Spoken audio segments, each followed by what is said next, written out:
welcome to Go For Your Life. Thank you so much for tuning in and giving me your listening ears. Woohoo! This is a podcast for everyone, about everything, and it's to encourage, inspire, uplift you to go for your life. And it is presented and hosted by myself, Caro, and my sweet dog, Sparky. Give it up for him. I hope you're ready. Enjoy. Welcome back, Austin, on this Go For Your Life podcast. And we haven't been together since January 21 online, so that's really cool. And it's so amazing to have you back. So thank you so much for being back. Well, thank you for asking me. I'm really happy to be here. Yes. And I thought, let's just dive in straight away because Austin, I will also have a link to your other episode 45 in the show notes, so people can kind of have a listen to the other episodes. You are owner of Urban Sadhu, a beautiful studio in New Jersey. Yes.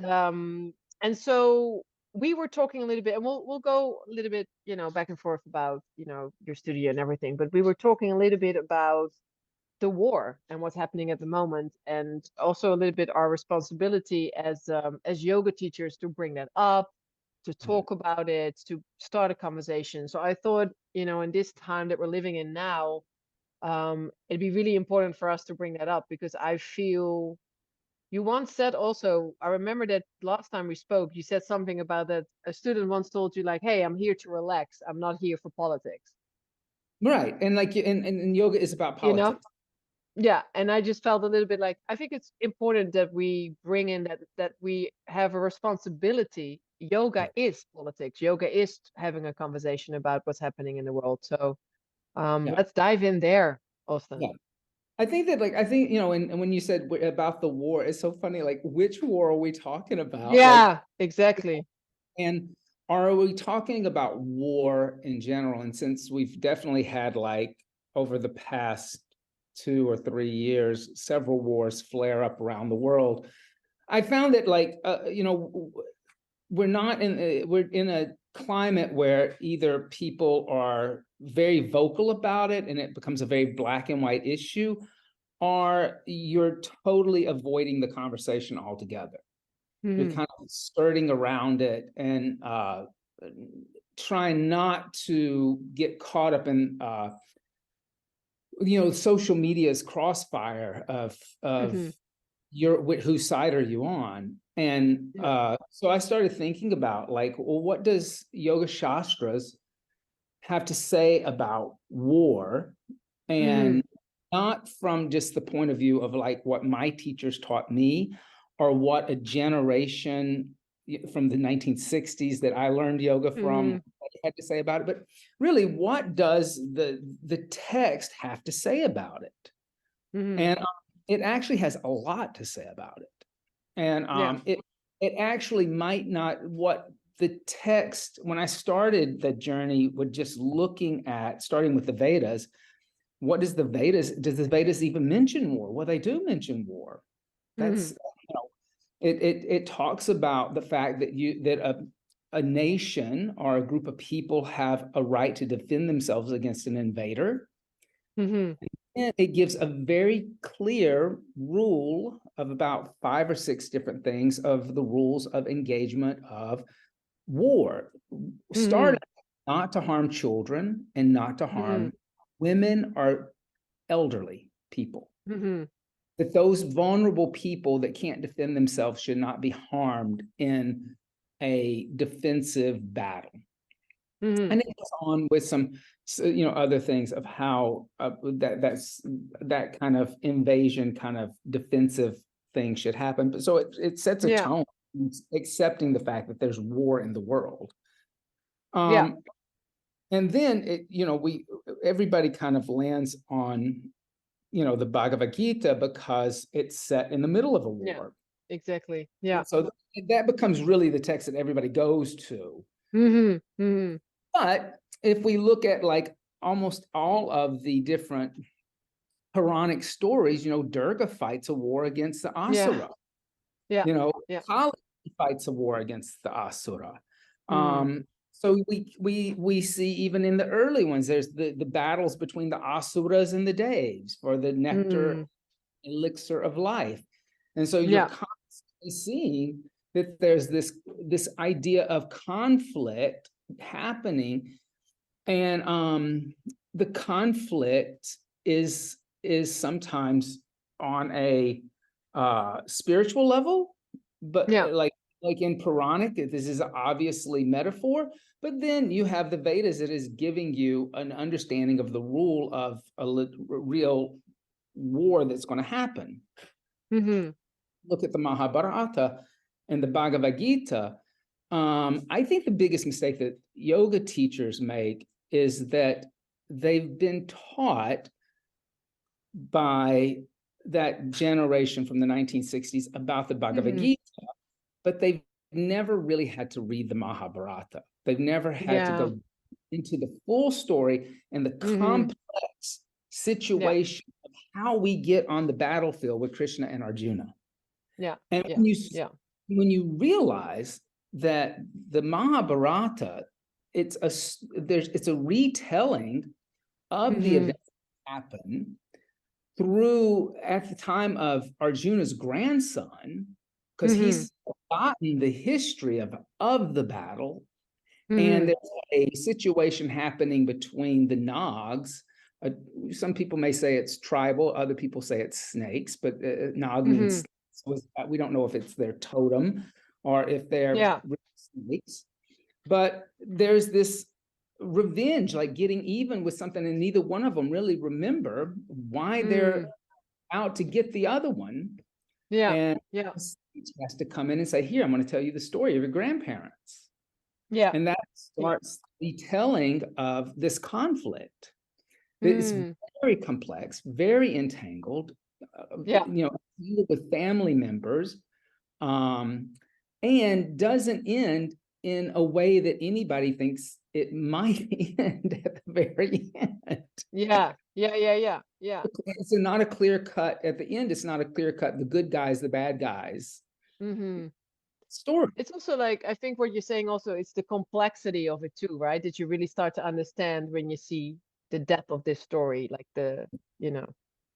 Yes, that is the complexity of understanding that, and understanding that when you read the bigger text, that both the good guys, I'm putting that in quotation, and the bad guys, in quotation marks, have good and bad qualities themselves. It's not either or. They both have qualities that can be slightly noble and are also kind of repugnant sometimes. And so they're human. And did you also feel, because just sorry to interrupt you, like, because you now bring out this exploration, right? The 1st of December, we're gonna read your exploration for your monthly, what you do at your yoga studio. You have an exploration every month. Did you feel like now was really an important time to do this? I did. I'm not sure what's going on in Europe, but I do know what's going on in America. And I think since the war in Israel has started, there's been a very kind of like, whose side are you on kind of approach to this very horrific problem that's been happening for generations. And it's like the Mahabharata. It goes back to earlier action that even the people who are involved are not were not a part of those original decisions and actions that were being made by outsiders. So the complexity of it is so complicated that and for somebody like myself, I've never been to the Middle East.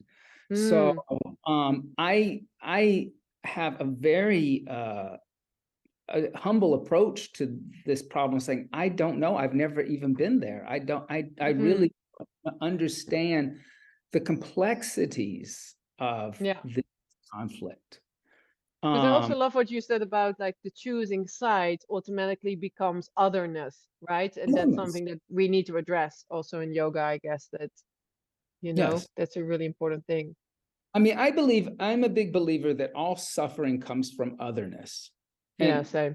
And separation. Buddha said it was attachment. But if there's otherness, then I'm attached to my identity, who I think I am, and they think they are. So Buddha is right also that it's attachment, but the otherness is a form of attachment that keeps appearing, that has to be addressed. That the other, as long as they're the other, there is a lack of empathy, there is a lack of compassion, there is always a mistrust with the other, the outside, the one that is different, is, you're looking for the things that make them different from you instead of the things that make them similar to you. Yoga alleviates that. Yoga can ask you to remove the differences. It accepts. And everybody is welcome at yoga, right? It doesn't matter who you are, that mat's there. Yoga accepts that, you and I are having a unique experience in the body that we've been given, but ask us to come together and find the thing that makes us similar, which is so subtle and so deep inside of us that we have to make that internal journey to experience it. And then once we experience it, we can witness the oneness of being. We can witness that idea that all sentient beings suffer. They have hunger, they have fear, and that we witness that we all have hunger, fear, and we all suffer, then we can help to alleviate that suffering through our compassion and our unconditional love, and the fact that we can see each other, that we see them, they see us. Exactly. And are you at the moment bringing it up in class, Austin? Is it something that you're talking about at the moment, and how are people reacting to that? Well, we have started already kind of talking about it. We're still kind of, as we're recording this, we're at the end of November. So this in November, we're actually doing exploration on a Native American story about how a turkey saves the world. And oh, wow. Okay. Idea that the turkey is we're seeing, because of Thanksgiving and the feasting that happens in America, turkey being the center of that feast, as a bird to be eaten instead of celebrated. We're talking about the otherness of speciesism right now, but I think the idea of the subject of war will lead easily from the idea of speciesism into the idea of otherness in our own species, humans. Because I think that's a really nice bridge. We're easing people into it. And sometimes, it's interesting because sometimes it's easier for certain people to approach the subject of seeing otherness with other human beings. They have a hard time seeing it with animals. People, it's easier to approach the subject through like saying that other species are no different from us, and then they can see that, and then you have to lead them to the fact that other humans are the same as them also, that they have a time with humans. Totally. I definitely sometimes I'm more of an animal person. But it's good. I think it's a beautiful way of like building that bridge. And the reason why I'm asking also is I think that a lot of, as you were saying, I think a lot of yoga teachers or in general, people in general also don't want to get into the subject, like they're too afraid, or they feel like, oh, people might not want to hear this when they come to yoga. But I feel it's so important. And our job as yoga teachers to bring politics into, like my teacher always says, Stuart, he always says, everything is politics. Everything is politics.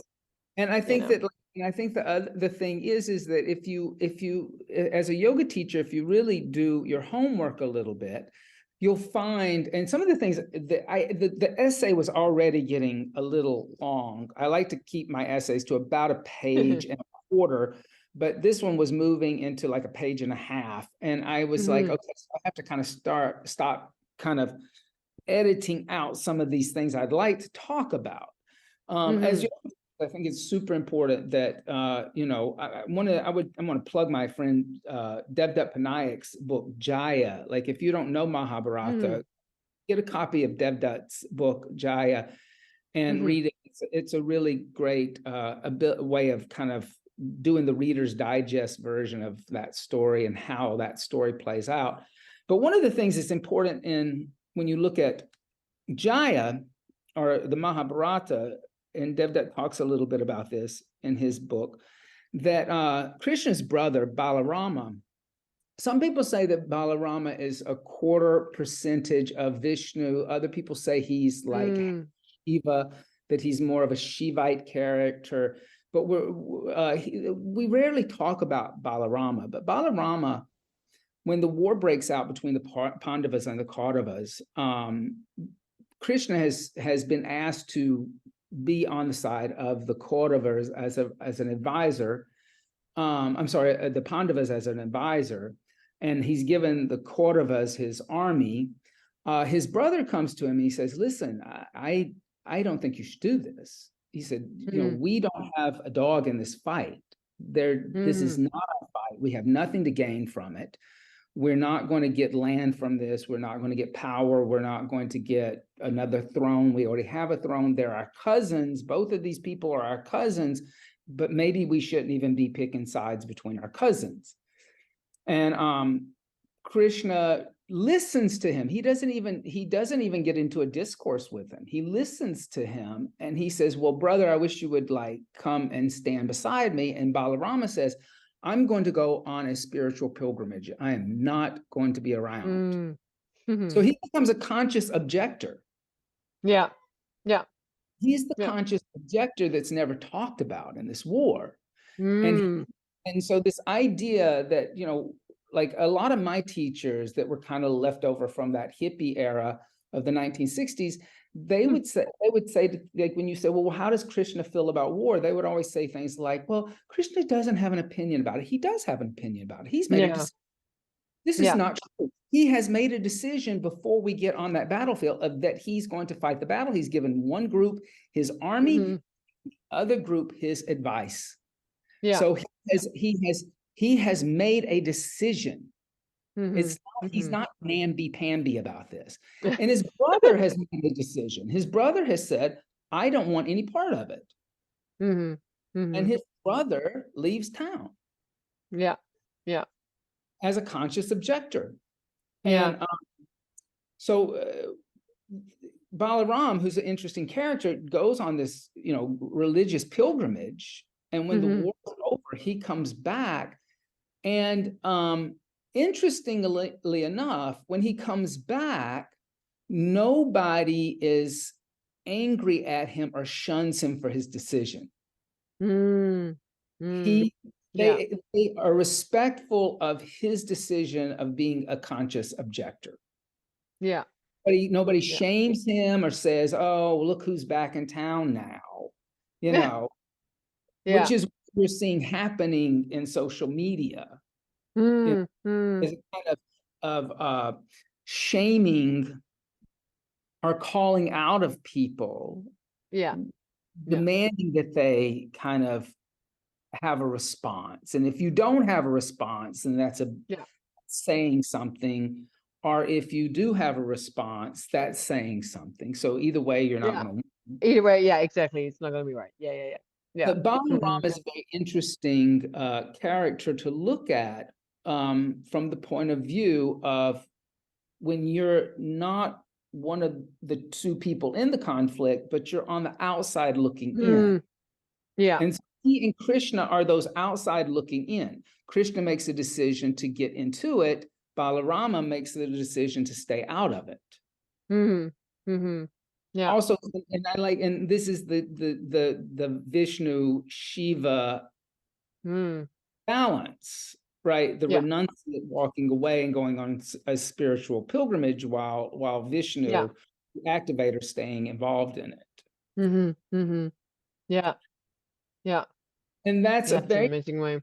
And that's a very, like, for a yoga teacher, this is a part of the story that really asks the students to sit and contemplate their Mm-hmm. in Yeah. how they're going to respond mindfully. Yeah. Yeah.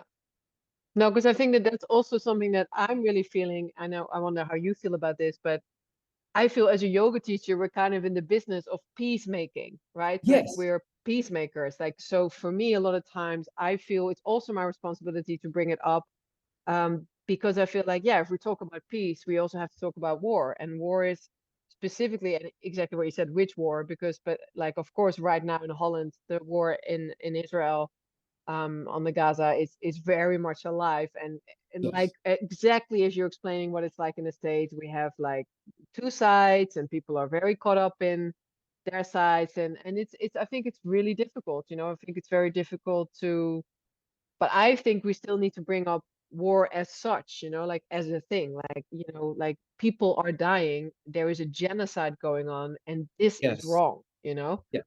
So And this that's is, sort of, you know.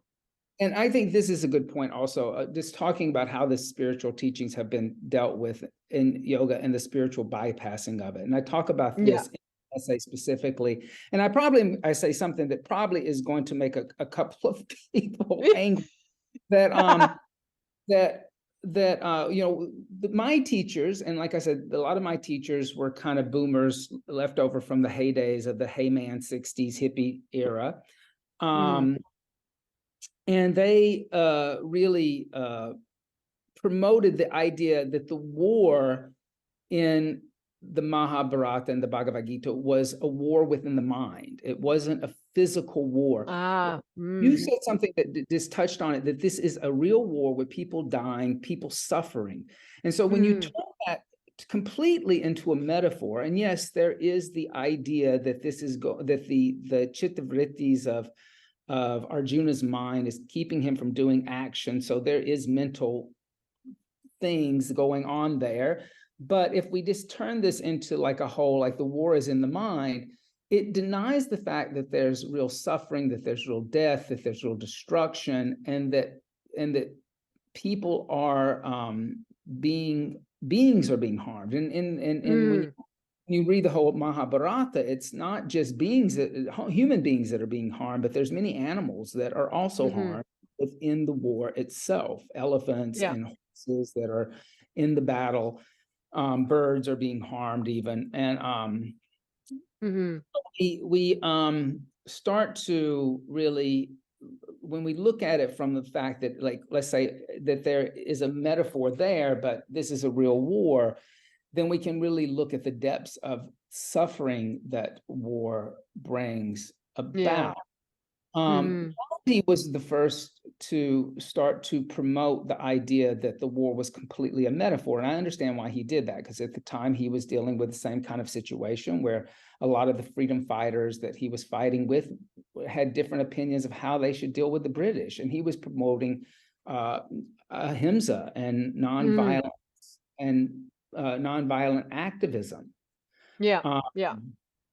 And that was taken, and then Prabhupada really brought that interpretation to America and kind of installed it within the Hare Krishna movement, which is who is the biggest group of people that I've learned from. I say that both of those gentlemen, while they were right about their peaceful demonstration and nonviolent activism, were wrong to spiritually bypass and turn the text into just a giant metaphor and something happening in the mind, because it denies the suffering of those beings that are going to die. No, I think that's a really, really good point you're making, Austin. Because, and I think in general, there's a lot of spiritual bypassing going on when we talk about this subject, and generally, any subject. I think really in the yoga world, you just got to be so careful with that. Yeah, and one of the things, and another thing that I didn't have space to put into this article is, after the war's over, and the war has now been promoted for Krishna by the time we get in the Gita, that it's a war of dharma. It's a dharmic war. that Arjuna is performing his dharmic duty, his righteous duty to smite down the unrighteous. And, if you don't read the whole book, you end up kind of walking away with a very Judeo-Christian, Abrahamic attachment to the book, that it's somehow about quote unquote righteousness, because we can't even translate the word dharma in English. We have no word that comes close. So you don't know that after that battle is over, the next thing that happens is Gandhara, the mother of the Kauravas, the quote unquote bad guys, wanders out onto the battlefield and sees all of her 100 sons dead. Wow. And she's devastated. She's uncontrollable. And what she does is she turns to Krishna and she says, you could have left me one child. You took every one of my children. She said, I curse you, I curse your family, I curse your city. You will die at the hands of the commoner. All your children will die. And your country, your kingdom will disappear and off the face of the earth. Her curse sticks. And what we learn from that part of the story is, even when something is dharmic, there could be one being that it's adharmic for them.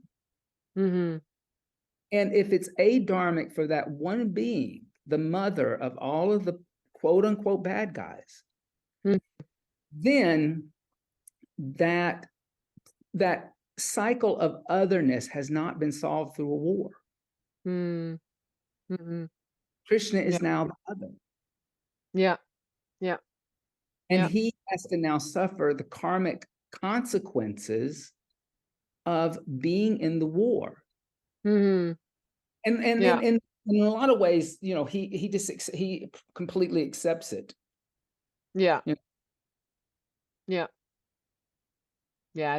It's kind of amazing how that story you can completely kind of relate to what's happening right now. It's like such an old story. It's so what's happening. I mean, people are being cursed, people are being killed, and it's really a reality thing now. And everyone involved in this has a mother. That is worried about her child. No matter which side of the war they're on. That wants their child to come home. And no matter what side that child is on, that mother is going to grieve. Exactly. And be heartbroken. And all of the explaining, well, your child was on the wrong side of history, your child was on the wrong side of justice, your child was on the wrong side of this or that, it's not going to matter to that mother.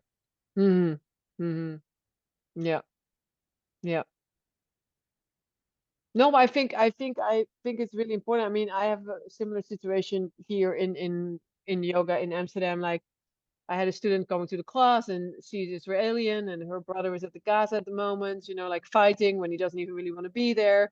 And of course, she's Israeli, so she will take, her stand very clear where she's standing in a way, even though, of course, she just hates the war as a whole. And it's just, that was I remember that the day I met her, it was so, again, very complex, because it's for her it's also so double, because there's her brother there, and she just came from Israel, and her family's there, but of course she hates what's going on and does not agree with what her country is doing.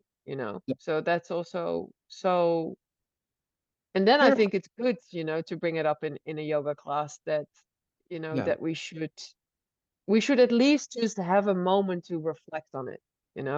And as an American, I feel like that, I actually don't have a situation like that. Like, I don't have a student whose brother is actually fighting on either one of those sides.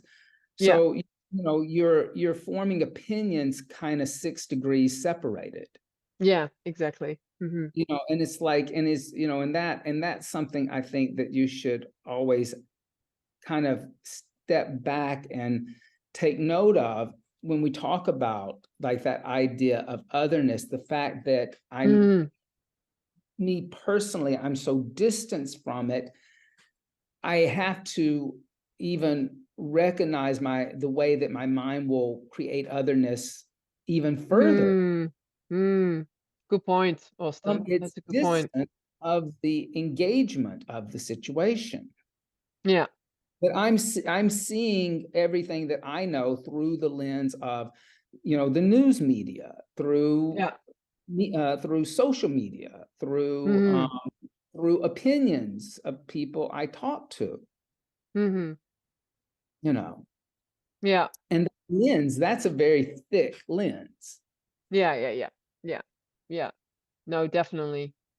Because do you like if you're just outside of your yoga studio at the moment, like New Jersey in general, like is it like alive there? Or are people talking about it? Are people concerned about it? Like how is New Jersey dealing with this, like as a community there? Well, Jersey, you know, New Jersey is very diverse. It's very cosmopolitan, right? Jersey City is actually the most there's more the most diverse city in America. But there was deemed that for about the past 5 or 6 years on the statistics. Yeah. So there's a huge Arab community here in Jersey City. There is a Jewish community here in Jersey City. There is a huge Latino community here in Jersey City. There's a huge African American community in town. There's, you know, Caribbean community here, Asian community, Indian community, Chinese community. So it's very diverse. And it's interesting because I think sometimes with that much diversity, what actually happens is everybody is very quiet. Yeah. Yeah. You know, it's very like, you know, there's like people will ask you in private, you know, what you think or what you feel, but there's not a kind of outpouring, because when I have a yoga class, sometimes I'm the only white guy in the room, like serious.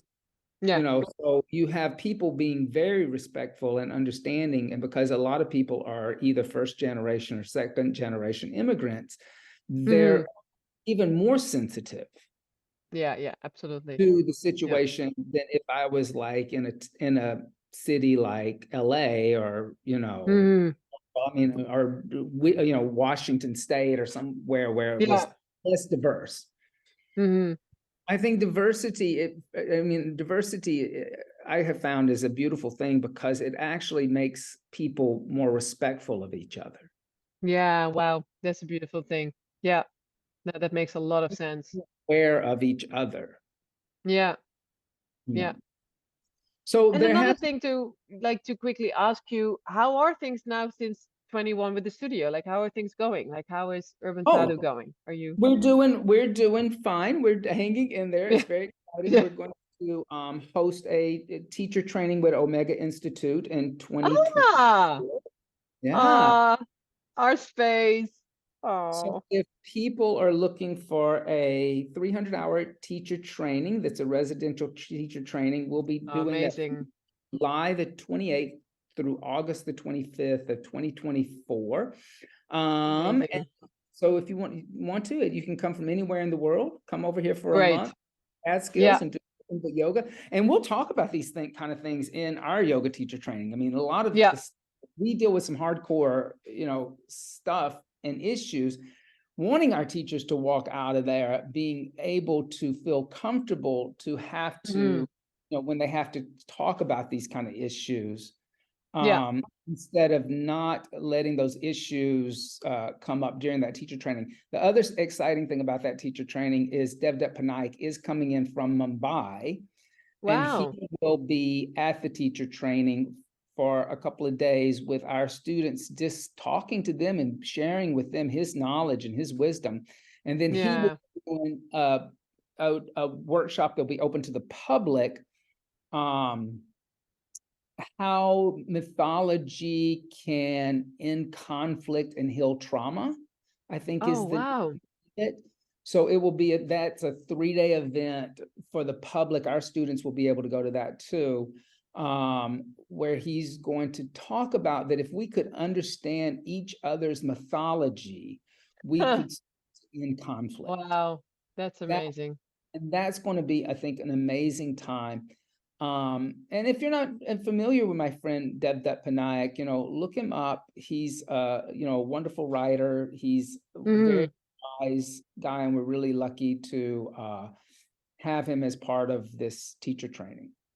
Amazing. It's also amazing that you go back to Omega, where we did our own training, Austin. Oh, it's also where we kind of met, a few I years know. ago and really connected. I think it's been since 2016 since they've actually produced a 300-hour teacher training at Omega. They've done Wow. some weekend little Okay. trainings, like yin yoga or something like that. But since the pandemic, they have not Yeah, really. of course. So we're kind of also inaugurating them, kind of coming back, kind of doing a long Awesome. event. Great. No, I'll definitely put it in the show notes because that's just I'll send you a link freaking to. amazing. Yeah, So that'd be really, really great. Because I think it's something that we spoke about in the other episodes. So people, please listen to the older episode where we speak a lot about how you were a Jivamukti studio first, and then you went to Urban Sadhu because you actually felt that you could address certain issues more as Urban Sadhu, as yourself, as your own studio. Maybe we can talk about that a little bit because I think that's really important stuff. Like how.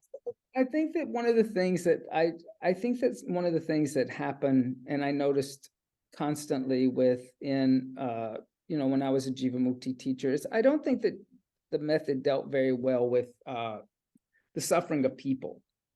But I don't want to discredit my own what they did for my journey. I was focused very much on people in the beginning, and switching, and when I started practicing my yoga practice with them, switching to like focusing on how my actions affect animals made me more aware of how my actions affect people. Yeah, good point.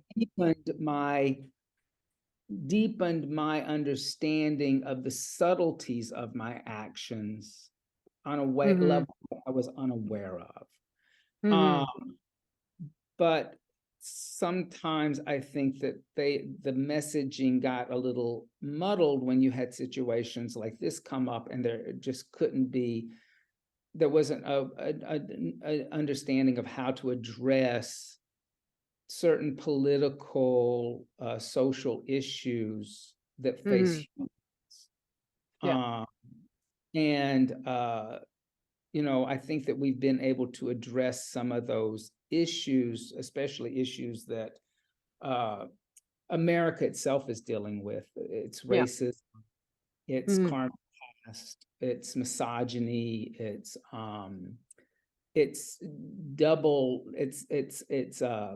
kind of playing double standards with spirituality and religion within the country right now. We've been able to address some of those things on the platform that Jivamukti, I don't think, would be willing to. And I think that that's just something that they'll just have to find their voice in, because the world's changed. Exactly. It's changed so much, and it's not the same world as even when I started practicing yoga with them in 2008.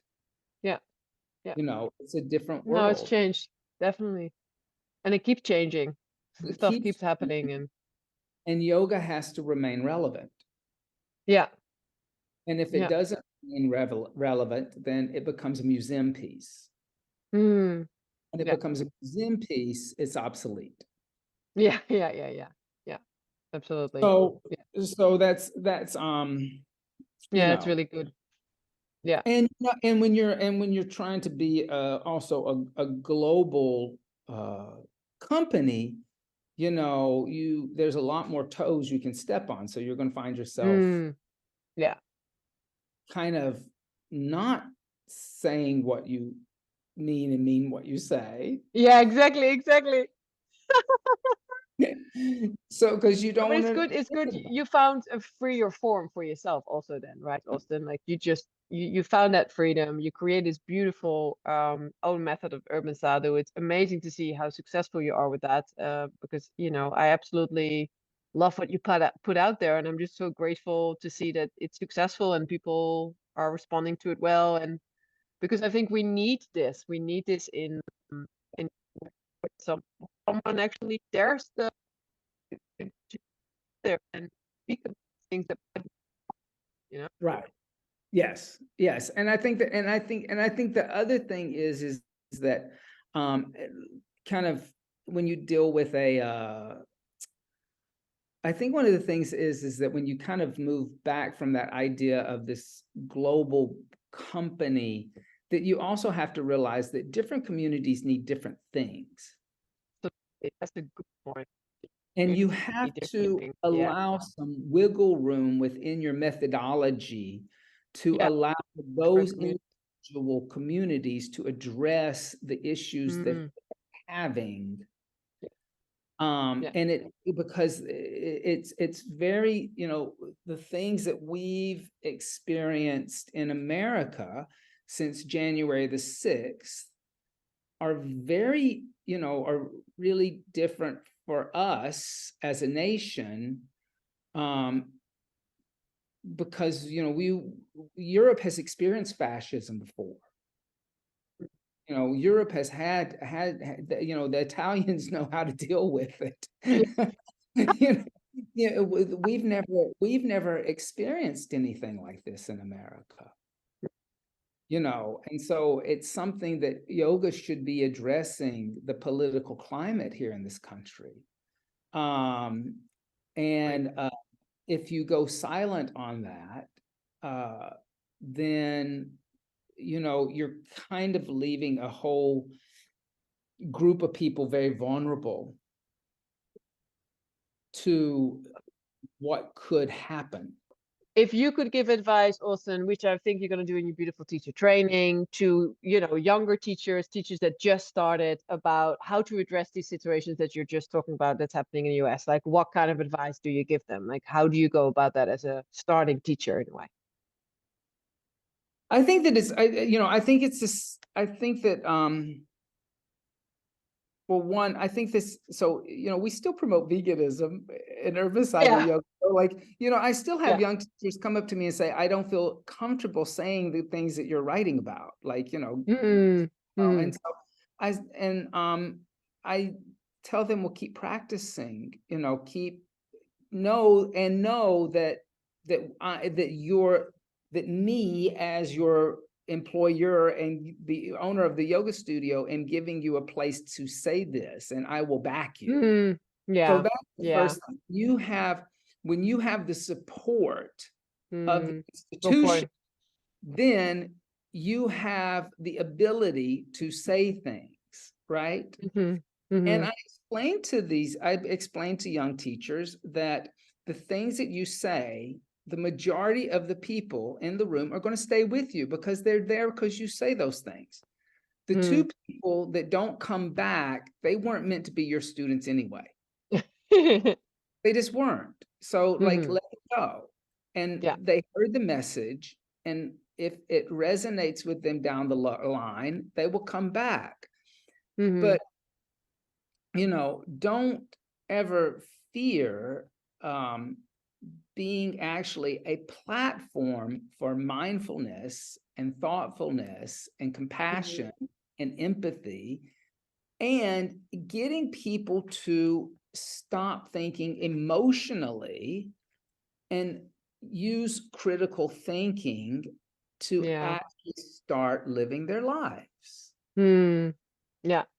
Amazing. And this really good and point. this is and I teach, and and one of the things that I teach now is that, and it's is that, like, when teachers teach alignment in a yoga asana, the alignment's not about the dogmatic alignment of a lineage, but it's about the critical thinking of what happens when your back foot is turned out or in. Yeah. It's Yeah. noticing the difference between those two things and noticing that at times your foot needs to be turned out. Yeah. And something Times to your foot needs to in. be turned in. And this is Yeah. critical thinking. So Yeah.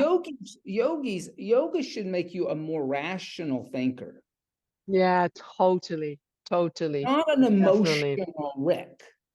Yeah. If yoga is making you an emotional nightmare, it's not working. Yeah. Yeah.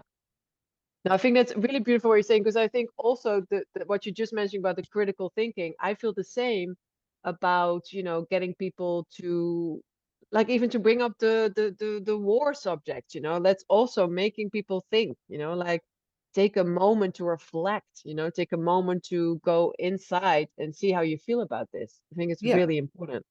And think about, like, how both sides are feeling about this. Yeah. And understand both sides. And one of the things that you may come away with, especially, is that this is not that we've been trying to create peace in the Middle East since the day the British created the country, Yeah. and so you've had a lot of people try to be peace brokers, and you have to ask yourself, after that much time, why has there not been? Because they've been close sometimes. Yeah.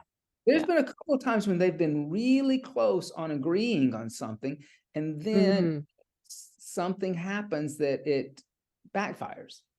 Yeah. And who is benefiting from conflict? Yeah. Yeah. Yeah. Yeah. Yeah. Who is benefiting from a conflict? Yeah. And there are people who are benefiting from conflict. Definitely. And we forget to look at them because they're behind the curtain. Yeah. They're veiled.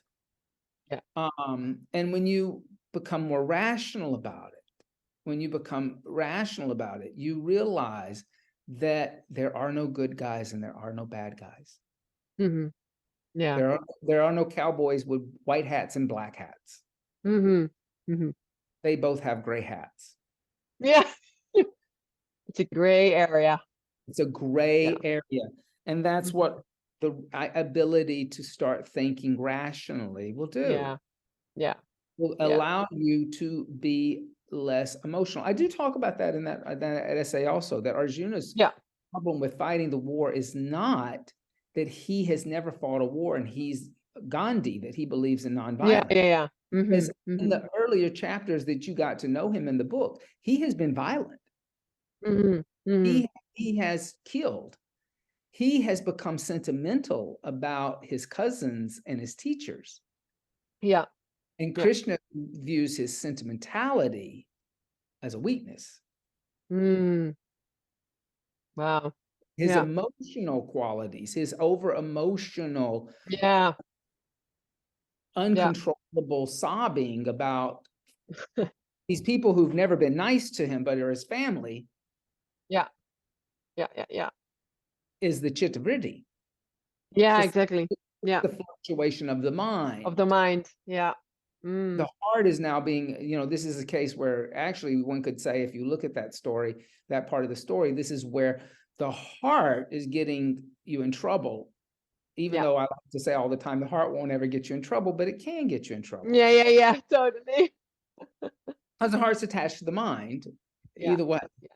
Yeah. And mind takes over and becomes like overly emotional. Then that's going to get you in trouble. Again is, of course, again gets you in trouble also when you look at the subject that we're talking about. You're not thinking rationally now. Yeah. You're not thinking rationally. And And to think about, like, when you think about the exploration, do you have any idea how you're gonna explore it next month for yourself, Austin? Like how do you already have a vision how you're going to use the exploration for your classes, for example, or? Well, I think one of the things I want to explore is that through asana is actually looking at some more of these challenging asanas, such as binding and Mm-hmm.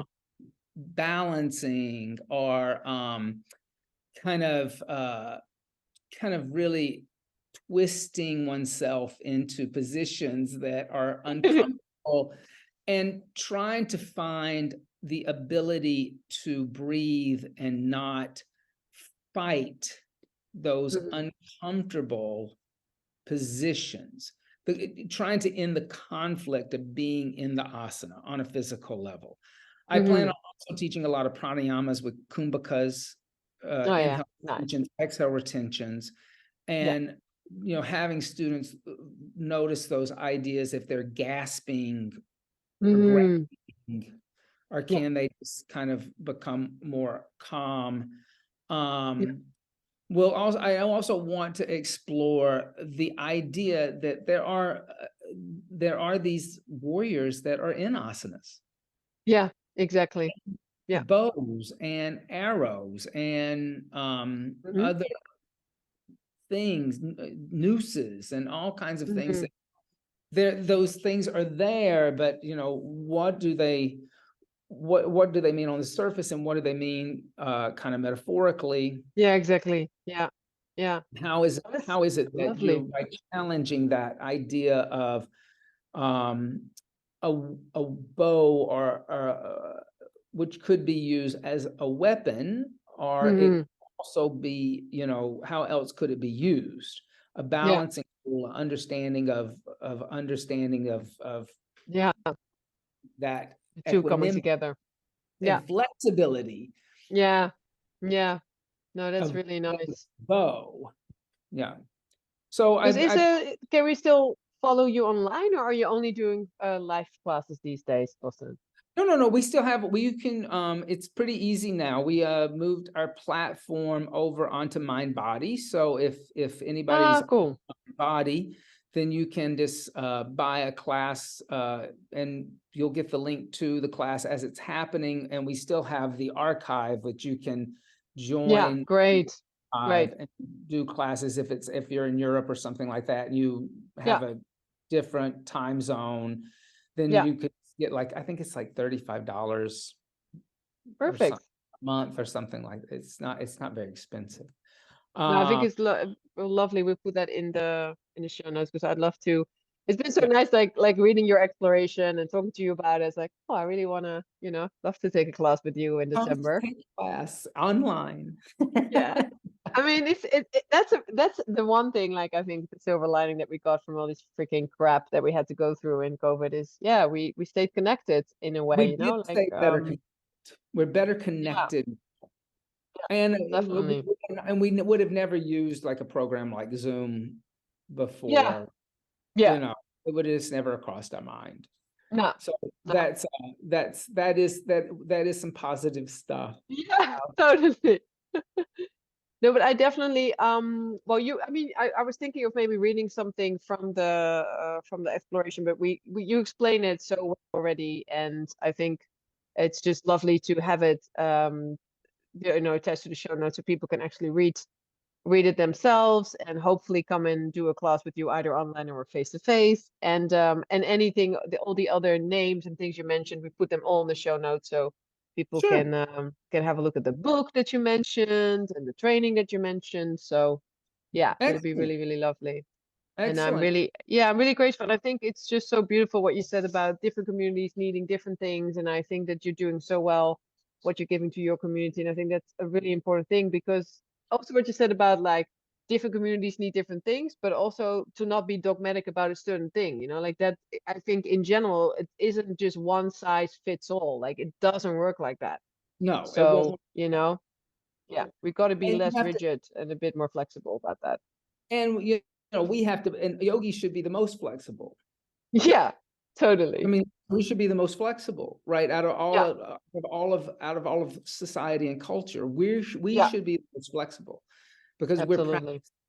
So, Mhm. you know, we should be able to turn the foot forward and turn the foot out. That's it. Oh, That's that's it. true. That's it. And we That's should it. know the difference between the two of them. Well, whereas if you're not practicing, you won't know the difference. Mhm.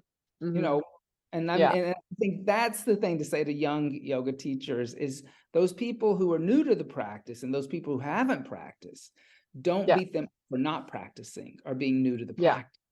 You know, Mhm. they're going to have to make that journey to understand the difference between those things. Yeah. And what's the difference between a yoga class and a yoga class that that invites this idea of spiritual activism in it, and a fitness class Yeah. disguised as yoga Pilates.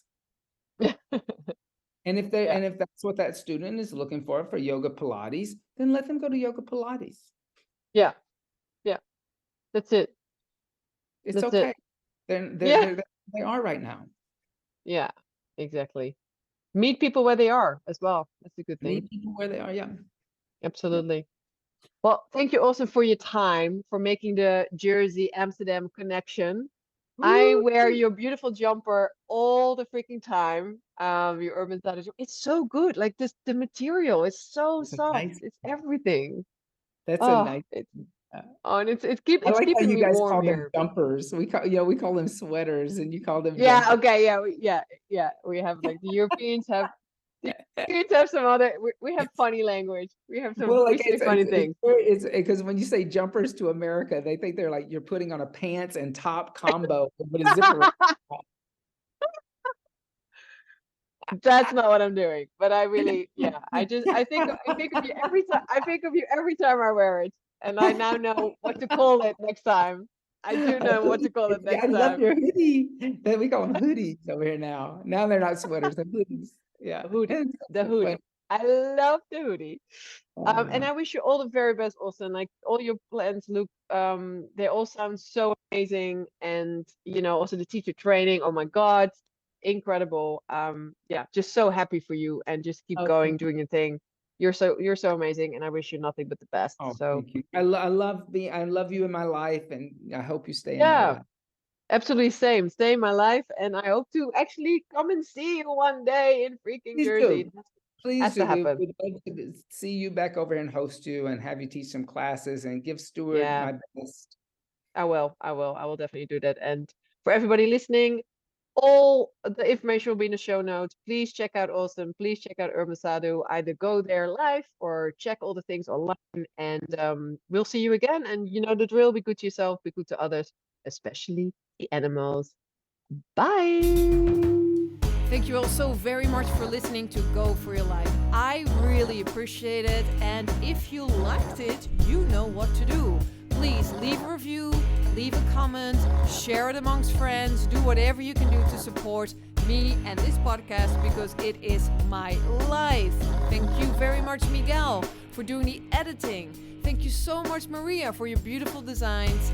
Thank you, Sparky, for being the best co-host ever. Thank you, animals worldwide, for your daily inspiration to keep me going, for always putting that fuel in me. Thank you so, so much, because we know the drill, right? Namaste, vegan. Go, go, go, go, go, go, go, go, go, go.